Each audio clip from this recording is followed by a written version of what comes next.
Hello, genealogist. This is Craig, and this is Just Genealogy. I was doing some work for a talk that I'm giving to the North Carolina Genealogical Society on the 9th of December relating to pre-colonial records in North Carolina.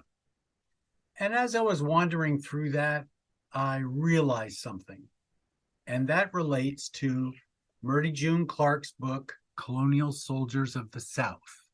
1732 to 1774, which is probably the go-to reference for pre-Revolutionary War muster rolls in the South. And that's what I've used it for all these years. And now, one of the nice things about this book is the beginning of the book deals with the history of the militias, Maryland, North Carolina, South Carolina, those kind of things. And it gives you a short page or so vignette on the history of the militia in that state. But that's really not what I needed to share with you today. What I needed to share with you was Gooch's American Regiment. Now, Gooch was a Virginian, a governor of Virginia. And during the War of Jenkins' Ear, the British decided to assault Cartagena, which is in South America. And so the first time they determined to put an American unit on the British establishment, and that unit was Gooch's American Regiment. Now, what's interesting, it's about 3,000 soldiers. And Murdy June Clark has identified them in her book, although she doesn't identify them by state. And here's what the problem is. First of all, Virginia used impressment, and they forced former indentured servants and convicts to enlist. Pennsylvania enlisted 300 indentured servants that volunteered, thereby breaching their indenture. Massachusetts raised 5 companies. Rhode Island 2, Connecticut 2, New York 5, New Jersey 3, Pennsylvania 8, Maryland 3, Virginia 4, and North Carolina 4, for a total of 36 companies, organized into 4 battalions. What's different is never before has what in essence would be a militia or a provincial unit. Normally, prior to this, provincial units would be by colony, not all of the provinces together, not all the colonies together. So what's different is they brought it on to the establishment. And the cost was, of course, as it always was prior to the Revolution, borne by the British taxpayers. Now, Spotswood, Alexander Spotswood, was first designated as the colonel of the new regiment, but he died. And his deputy, the deputy governor of Virginia, was Sir William Gooch. And he was commissioned a colonel, but the rest of the field officers were from the British Army, while the company officers originated from colonial elite, although 1 lieutenant and 1 sergeant per company was to be British. And of course, the best known of all these was Lawrence Washington, George Washington's older half-brother. I have actually gone to Cartagena and toured the fort. Crazy place.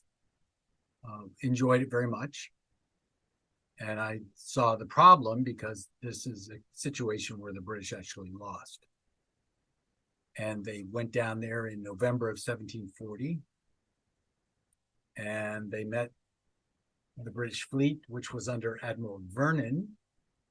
And that may explain why Mount Vernon is called Mount Vernon, because George Washington's older half-brother happened to really like Admiral Vernon. The reason we have these records is because they were on Navy ships, and the Navy wished to be compensated for feeding them. So what we have are ration lists. So all of that is really not a big deal. What the big deal is, from the perspective of today, is that although Murdy June Clark has called